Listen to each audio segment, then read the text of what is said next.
శ్రీ మహాగణాధిపతయే నమః. శ్రీ మహాసరస్వత్యై నమః. శ్రీ గురుభ్యో నమః. హరి ఓం. సత్యనారాయణం దేవం వందేహం కామదం ప్రభుం లీలయా విదతం విష్ణుం येन తస్మై నమో నమః. సత్యదేవాయ నమః.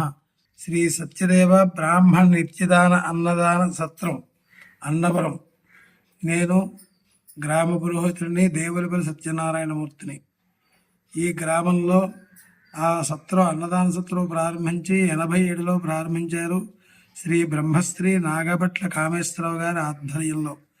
అది ఈ రోజు వరకు కూడా దినదినాభివృద్ధి అవుతుంది. మధ్యలో కరోనా వల్ల కొంతకాలం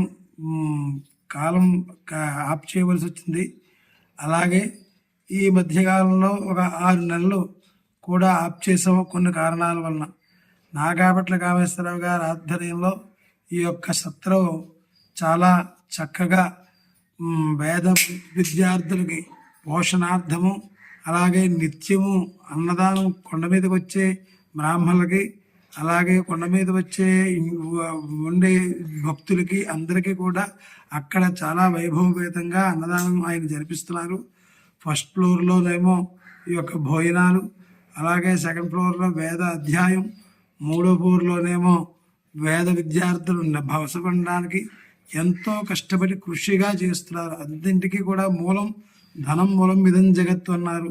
కాలమాన పరిస్థితిలో ఈ రోజుని చక్కగా ఈ యొక్క కార్యక్రమాలు చేయడానికి చెందడానికి చాలా ధనము కావాలి. కాబట్టి అందరి సహాయ సహకారాలు కావాలి.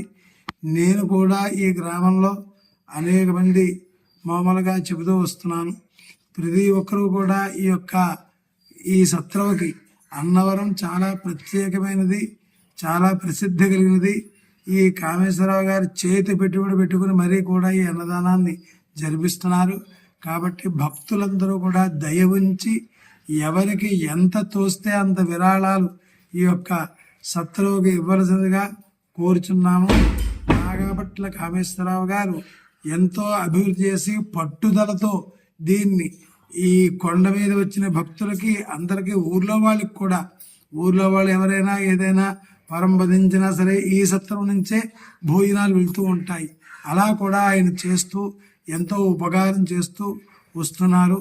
ఈ యొక్క కామేశ్వరరావు గారి ఆధ్వర్యంలో మా తాతగారి సమయంలో 50 మంది 60 మంది పురోహితులు ఉంటే, కామేశ్వరరావు గారి ఆధ్వర్యంలో ఒక 200 మంది వరకు కూడా పురోహితుల్ని అభివృద్ధి చేసి ఈ సత్రం అనే కాదు కొండ మీద కూడా ఆయన చాలా అభివృద్ధి చేసుకుంటూ వచ్చారు. కాబట్టి భక్తులు తగిన వారికి తోచిన విధంగా ఈ సత్రంకి విరాళాలు ఇవ్వవలసిందిగా కోరుచున్నాము. ఇట్లు గ్రామ పురోహితుడు దేవులపల్లి సత్యనారాయణమూర్తి.